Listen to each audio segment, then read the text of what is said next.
Welcome back to the channel. It is November 27th, Black Friday. We are here. I'm going to give you a breakdown of this week's slate. What is this, week 12? Yes, week 12 slate. We have crazy COVIDness going on right now.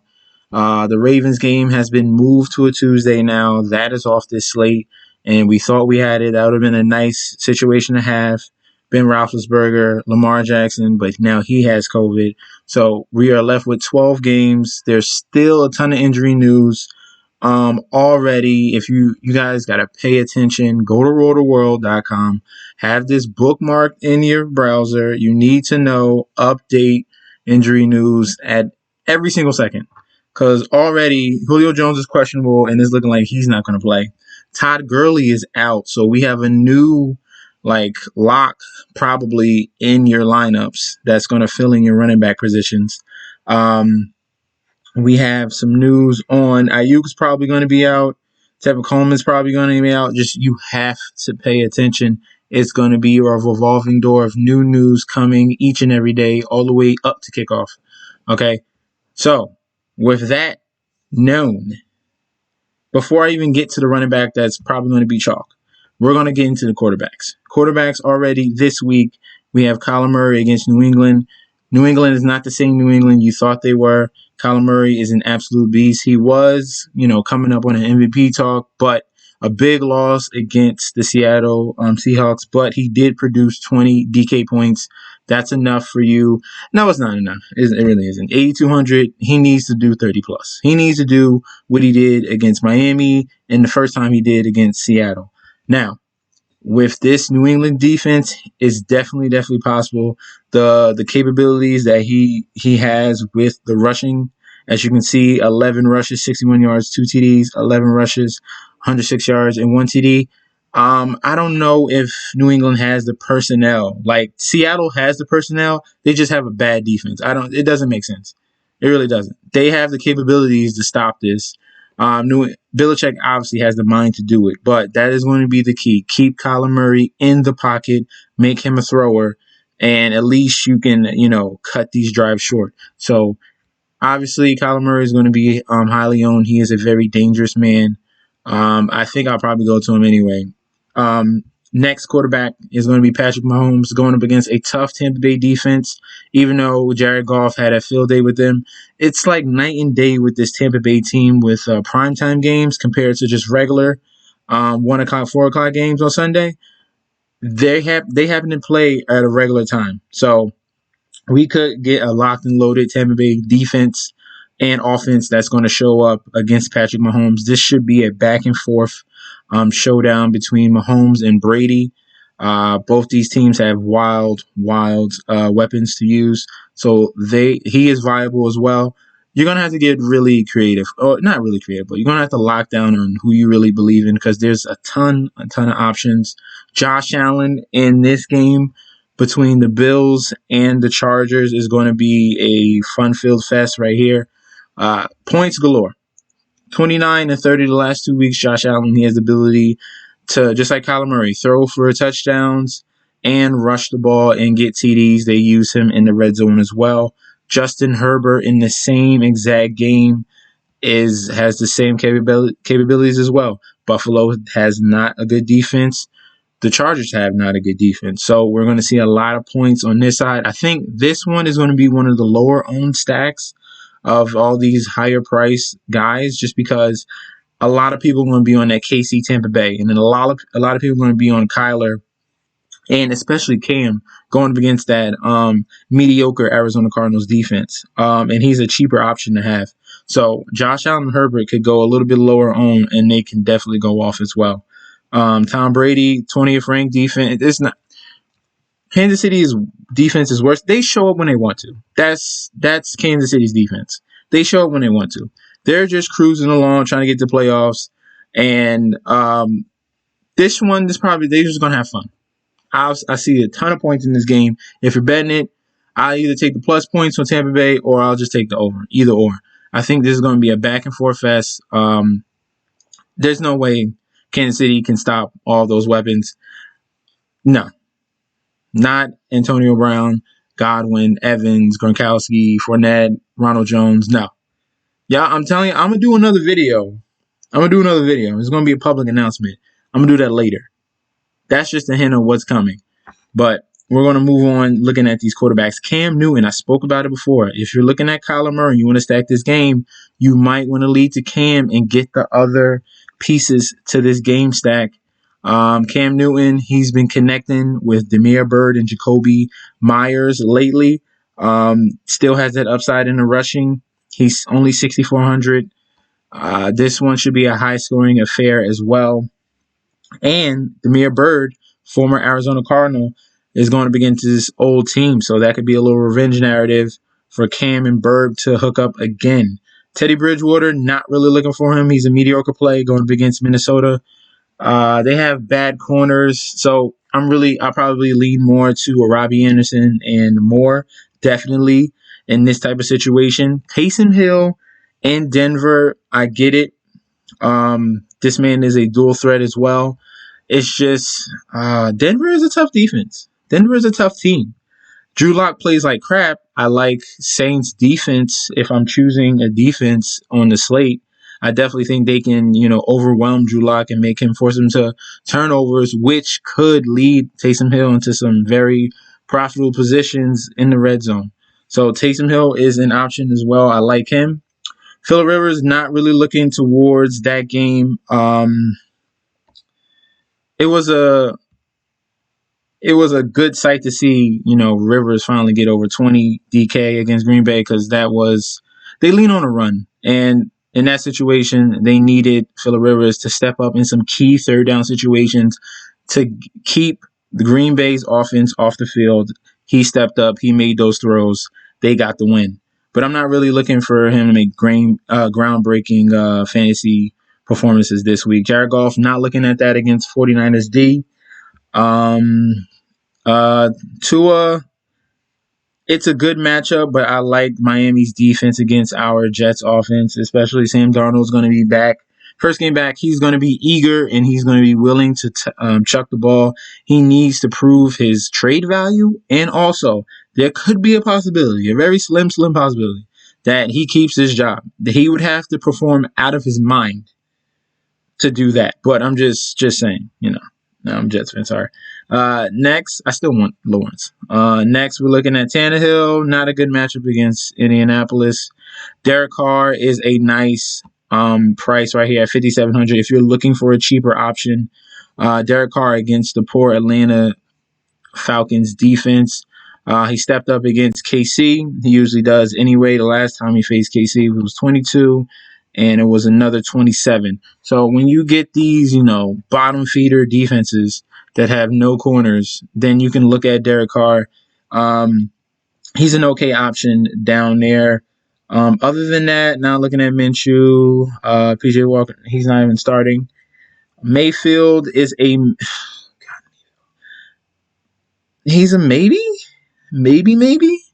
I think you're getting really cute if you start this guy, because it's been rough. It's been really rough. There's no way I can. They run too much. We're not doing Baker. The cheapest I would go with is Derek Carr. We're moving on to the running backs. Okay, we're going to start with the lock. Okay, since Todd Gurley is out, you are going to be looking at Brian Hill as the lead back in Atlanta. Definitely has been producing while Todd Gurley was healthy. Decent average, can catch the ball as well, dual threat. They're going to lean on him more. Gurley was being more of, they were babying him because he still has the knee injury, so they're not 100%. They can't really go full 100%. You're the lead back. Here you go. They can definitely do that with Brian Hill at 4,000. Just take him. This is going to be a back and forth scoring event. He's going to have tons of opportunities to score, tons of opportunities to get receptions, and tons of opportunities to get the ball and run on that bad Raiders D. Okay, so Brian Hill, lock him in every single lineup. This is the guarantee, all right, of the week. Just do it. All right. Other than that, we're looking at Dalvin Cook going up against Carolina, 9,500. That is a hefty price. And you're looking for 30 plus here. We're 95 for 9,500. You're looking for 30 plus. He needs 100 yards and 2 TDs at minimum. So if you're saving money, McCaffrey's not playing this week. You don't have to worry about that. Other running backs to look at. Kamara, I'm not really looking at him. It's a tough environment in Denver, and then Taysom Hill factor really hurts Kamara's value a lot, especially in the red zone. They can just run the ball with him. Taysom just take it himself.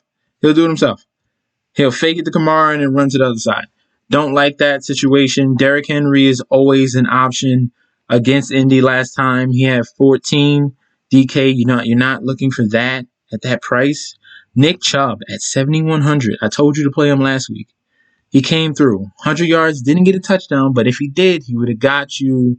He would have got you well over 20. Since he's come back, 21, 14, and I bet you he's going to do another supreme prime performance at 7,100 at a nice cheap price. Take advantage of Nick Chubb. I'll put him in there just so you can see him. Okay, we'll put him in the lineup builder right now. Josh Jacobs, good matchup, 7,200. It's looking like you fade these higher priced guys and you're going to that next tier where you got the Jacobs and the Chubbs. They're in prime positions to take advantage of these bad defenses that they're facing. Mike Davis against Minnesota, that's hit or miss. He had his opportunity last week. He's okay. Against Detroit, he should have done better than that, but now he's facing a little bit of better run defense in Minnesota.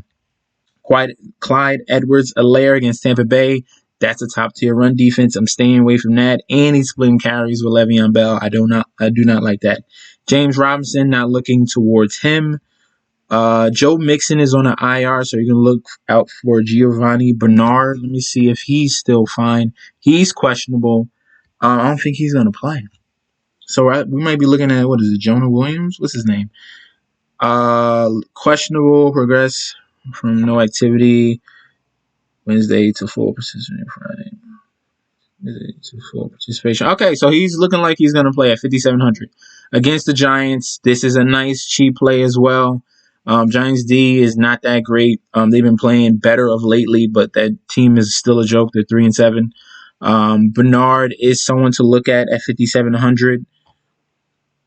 And we're going down the list here. Let's see. Connor, no, he's okay. Ronald Jones and Fournette. These two guys, you don't have to flip a coin between. I think no. You don't have to flip a coin. They're both in good situations. They're both game script oriented running backs. So this one should be in back and forth game right here, not like a situation where Tampa Bay was last week where they were down and they were forced to go to Fournette, and he's more of the third down pass catching back, and that's why he played more snaps. That's why you saw Ronald Jones get 2 fantasy points. All right, he got game scripted out. That wasn't, once Tampa Bay got down, it was over for him. It's all Fournette. So this is a little bit of a better situation against KC. Even though Casey can clearly blow them out as well, you're playing with fire, playing with him. Okay, so I'm not too sure on that. Jonathan Taylor showed up. He showed up last week against Green Bay, got the majority of carries. I know a lot of people are Nyheim Hines. I was on Nyheim Hines. I'm sorry about that. But he showed up against the bad Green Bay run D, which we've seen teams run all over. And now he's going up against the Tennessee Titans, ranked 19th. They are not great as well in the run defense department. So I can see definitely going back to him if he's going to get 20-plus carries. He's that type of workhorse back coming from college. So Jonathan Taylor is definitely a viable mid-range RB selection. Damian Harris, I was all over you last week. I wish they would have gave you the ball more. You did come through with a touchdown, but they really could have fed you a lot more, and then you could have really exploded, which I expected, but it did not happen, unfortunately. Damian Harris is a decent play. Kareem Hunt, no. Chubb is the number one. Then you got Kenyon Drake. Look at these. They're priced the exact same. Kenyon Drake has 16 points, but the better running back is Edmonds, and guess what Edmonds did? Edmonds got you a touchdown as well. So You decide who's the better talent. I know who I'm gonna take every time. 10 out of 10. I'm taking Chase Edmonds. All throughout the whole year, he's outscored Kenyon Drake. He still has with less carries, so I'm just taking him. There's no way I'm playing Melvin Gordon against the Saints. You are crazy. And we're moving on. Henderson not touching that trio of backfield. Wayne Gallman is an actually a decent play. Very consistent the last, ever since he's taken over. Look at this. Look at this. Since weeks, what is it? Where's he at? Since week 7, touchdown, touchdown, touchdown, and then 2 touchdowns against Philly. Just consistency. He's not exploding, giving you huge games, but he's definitely giving you the bang for your buck at 5K. Definitely viable. I like that play. Jerick McKinnon is also an option. You got to watch news out on Coleman and Raheem Mostert. They have been activated, but they are still questionable for this week. So that is not a guarantee as well. I'm not touching this back. I really don't want to touch this backfield from the Dolphins. Ahmed is out, so you might turn to Miles. No, he's on IR.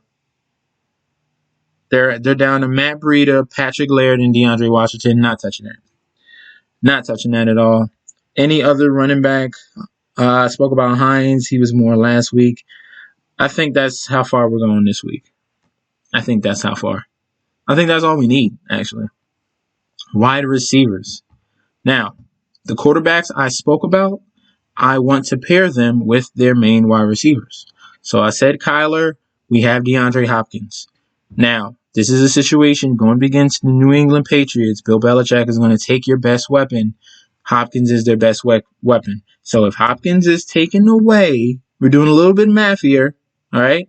2 minus 1 equals 1. So we're going to go with Kirk.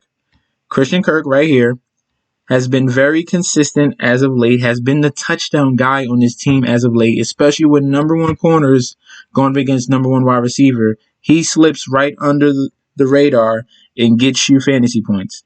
I understand the last 2 weeks it's been hit or miss, but before that, he was on a tear. Against Miami, against Seattle, against Dallas, he was there getting you TDs week in and week out. He leads the team with TDs with 6. Go with Christian Kirk over DeAndre Hopkins for this week. Okay? Andy Isabella is also a very nice punt play that I love this week at 3K. Because let me double check. Is Fitzgerald 100% out? Yes. He has COVID-19. I'm not, that's not a great thing there. I'm just saying, but it's allowing us some value. If he's 100% out by kickoff, by Sunday, you'll know by Sunday, then Andy Isabella, I'm telling you right now, this speedster, when he gets opportunity as that number 3 option, he goes off. He could take any little hitch route, screen route, and take it to the house. This man has 4.3 speed. Watch out for him at 3K. He is a great punt option. And if I'm doing the stack, I'm doing Kirk, Isabella, Kyler. Bring it back with Damiere Byrd or Jacoby Myers. You got you a game stack right there. All right. We'll leave Isabella in there because he is a punt play, and I want you guys to see him at 3K and take advantage of that since we have the COVID-19 Fitzgerald. Keenan Allen, definitely in play in that game. Tyreek Hill, definitely in play. You're just going to have to figure out what the touchdowns are going to. Especially in that KC Tampa Bay game, you want the touchdowns. You don't want to spend, $7K on Mike Evans, and he's the dude that doesn't do nothing. So this is why it's a benefit to make all these multiple lineups and put percentages on these guys. So hopefully if you get this one wrong, you have the other one to back you up. Okay, Stephon Diggs is in a decent game. Chargers defense is not that great, but Casey Hayward is a top-tier corner. He's been okay this year, but a secondary option on Buffalo might be more beneficial than Stephon Diggs this week. So a Gabriel Davis or John Brown or Beasley, who's been very, very consistent in that slot role, will be the option against the Chargers because this is going to be a high-scoring affair. Okay. Mike Thomas is back. Take advantage of this price while he's still here. They only moved him up $100. I still think he's going to get a ton of targets right here. Still made value. He didn't even get a touchdown. 9 catches, 104 yards, no touchdown. Still got you 22 DK points. That is very good at that price point. I think he's a lock. Calvin Ridley, if Julio Jones is out, you have to play him. You have to play him. It's you gotta play him. You gotta play him. Raiders defense is not good. Matt Ryan, even though the Atlanta Falcons offense falters without Julio, Calvin Ridley as a number one option is dynamite. All right. So another guy to have. Since Adam Thielen is out, we got 2 guys to look towards since there's COVID-19 injuries. So if Adam Thielen's out, who do you play? You play Justin Jefferson. I got his rookie cards. This man is going to be very explosive. You've seen what he's done the last 2 weeks against Chicago and Dallas, 24-17. Him as a number one against Carolina's secondary, stop it. Stop it. Stop. Stop it. Stop it. We're playing him. We're playing. So right now, I'm building you a line. Stop. I'm mad I didn't copy that other lineup. I think that would have been good too. I gotta check the video. That's sad. But right now, I gotta remember, copy the lineup that I'm making while I'm doing the video. Just glazing through. I bet you it'll catch you. I bet you. So we're gonna keep going. Justin Jefferson is a lock. We're gonna put him in there. And we're going to keep going. A.J. Brown, tough matchup against Indianapolis. Going up against Xavier Rhodes. Not really looking towards him. Julio Jones is trending to being out. Cooper Kupp had a smash performance last week. Now is going up against a tougher defense. Still is the number one in that LA Rams offense, so I like him. I spoke about DJ Moore in this game. I like him and Robbie Anderson. He's been coming on lately, as you can see. 7 targets in 11 the past 2 weeks. I think they get reacquainted, him and Bridgewater, and they get to the end zone. It could be Robbie Anderson as well, but he slowed down as of late just a little bit, but he's still a very dangerous weapon to have, a speedster on the outside. Mike Evans, like I told you before, at 6,100 is at a cheaper price. He is the best matchup to have. He is a big body wide receiver with speed, has the 9 touchdowns, leading the team in touchdowns. So this is a favorite target for Tom Brady. I think you need to have him going up against KC. All right. Godwin is another option. You see, you could literally stack all 3 of these guys and be all right. Like I said with Ben Roethlisberger and the Steelers, that is an option if you want to get really creative there. This is the slot guy right here. This is going to be the possession receiver in that offense. And then Antonio Brown is going to be that second tier right behind Mike Evans that's getting a ton of targets, moving the ball down the field. Devontae Parker is in a prime position going up against my team's bad defense. We don't know who's going to be the quarterback right now. Tua is a questionable, so Devontae Parker is still in play at a nice $5,900 price.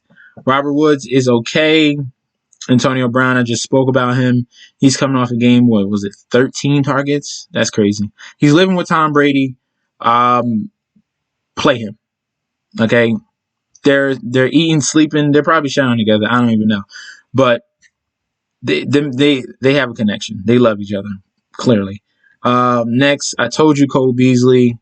As you can see, he's that target monster. Had a huge week against Arizona. So you can expect that from like a Jacoby Myers type this week, that type of slot receiver just to get catches because there's going to be a ton of possessions on both sides. With Brandon Ayuk out, Deebo Samuel comes into a situation where he can, bounce back to be that number one wide receiver, but it's not a good situation going up against Jalen Ramsey. Shark is out, so Chenault becomes that number one option. Him, Keelan Cole. And then Conley is that next option after that. But I would focus my eyes on Chenault. Don't really care about Landry. Curtis Samuel's been very surprising coming on this year. Especially, I think it was the coaching change that really changed everything for the better for him. And here's another lock. This is going to be the flex guy. I'm going to lock him in. Okay, Michael Pittman for the Colts. Phillip Rivers throwing him the ball. It's something about Phillip Rivers and locking into a big body wide receiver, especially if he has a favorite. Rivers is going to feed you. Okay, he's going to feed you. You saw what he did against Baltimore, 7 targets. He was coming on right there. Then he showed you what he did against Tennessee the last time, 7 receptions, 8 targets, 101 yards. Didn't get a touchdown, but still got you 22 DK. Then last week, big, nice performance, 3 catches, 3 targets, 22 average with the catches, and got you a touchdown at 15.6 DK points. I like him a lot. I'm going to have him a lot, almost nearly lock him into most lineups. Okay. Tyler Boyd, we're getting to the little cheaper options. We're not sure how this is going to go with the new quarterback that they switched to. I don't even know which quarterback they switched to because they're not playing Ryan Finley. So yeah, if you want to, yeah. I mean, he got to throw to somebody. So it's either Higgins or Boyd. Flip a coin.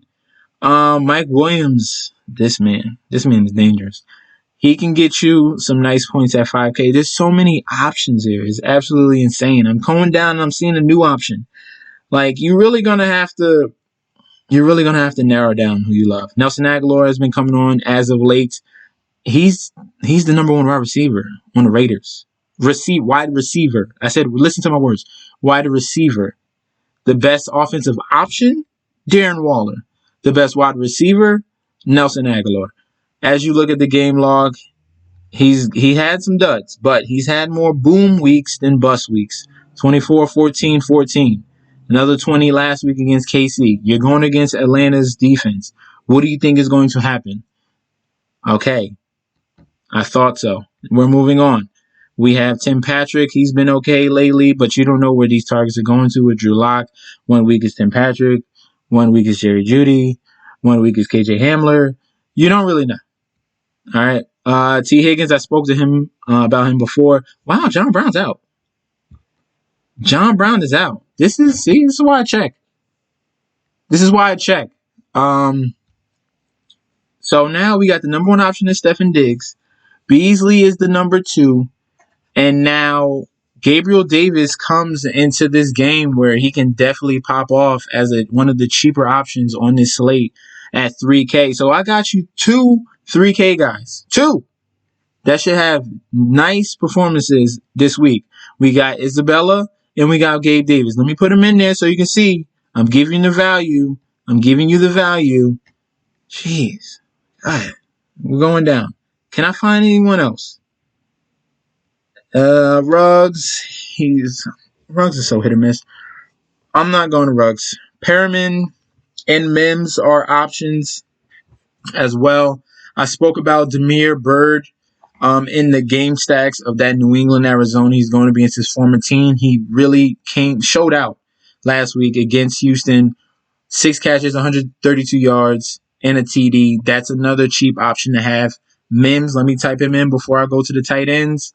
He's been coming on as of late with a ton of air yards. The ball just needs to get into his hands. That's it. This man is going to break out, especially next year. But he is coming on as of late. He is a steal to have in fantasy football in regular leagues. And then in Draftkings, he is a very nice 3,500. He's going to get you minimum of 10. Maybe a little bit more. I'm waiting for that day he gets you a touchdown. With Darnold back, he finally gets the opportunity to get 3 healthy wide receivers all back at the same time. Flacco has been the guy who's been the recipient of these 3 wide receivers. Now it's going to be Darnold. So let's see what he can do with it. All right. So I like Mims at 3,500. That's another punt play. We're moving on. We're going to tight ends, and I'm going to I'll speak about defenses if you want. Pretty much fill your whole lineup, and then you worry about your defense. All right. If you feel comfortable about all your QBs, wide receivers, and tight ends, then pick whatever defense you want. You're not going to sacrifice money on a freaking high-priced defense for a regular player. No, that player can get you 30 points, not the defense. Feel more comfortable about your your regular players, then you get to the defense. Okay. Travis Kelce has been literally the most consistent tight end all year. He is worth whatever price you pay. This is a situation where he could have that one bad game like he did against Denver. But I'm still going to go to him. He's on pace for 1,000 yards. This man is a wide receiver. He's a high-priced wide receiver, and you're getting him at a tight end. Play him. Next, Darren Waller. Like I said, the number one option on that offense for the Las Vegas Raiders is Darren Waller. He showed you last week. He showed you all year long. He's right behind Kelce. Not right behind Kelce, but he's pretty up there behind Kelce. A cheaper option to look for, Hunter Henry has finally shown up. I understand Herbert spreads the ball, but they have been clicking the past 2 weeks, back-to-back games with touchdowns.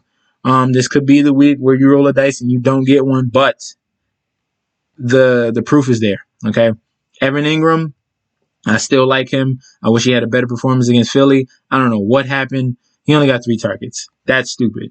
Next, Noah Fant gets a ton of looks from Drew Lock. He is one of his favorite options on that offense. And then Gesicki going against the New York Jets. We're not sure, again, like who's the quarterback going to be. Going to wait on the news for that. But we suck against tight ends. I'm letting you know right now. We suck against tight ends. He is another option as well. I like Gronkowski in that game. He's still getting a ton of love. Tom Brady just feeds everybody. He feeds everybody. So right now he's on the good game, bad game little flow, little wave right here. So this could be the good game. Plus, you're going to see it's going to be a ton of touchdowns. So maybe he gets a touchdown. All right. We're looking. I don't like Jonnu Smith in that game. Trey Burton is a guy to look at. He's obviously it's him and Doyle, but Rivers really likes Burton. They have a little connection here. They use Burton in certain packages on the red zone and rush him the ball as well. So they get really creative. He can get you in the end zone as well. And then last but not least would be Kyle Rudolph. If Irv Smith doesn't play again, Kyle Rudolph becomes a big red zone target. He is doubtful, so Kyle Rudolph, how cheap is he? 2,600? What is it? 2,800. 2,800 tight end. There you go. That is my final play. All right. Once you fill everything out, like I said before, then you fill out your defense.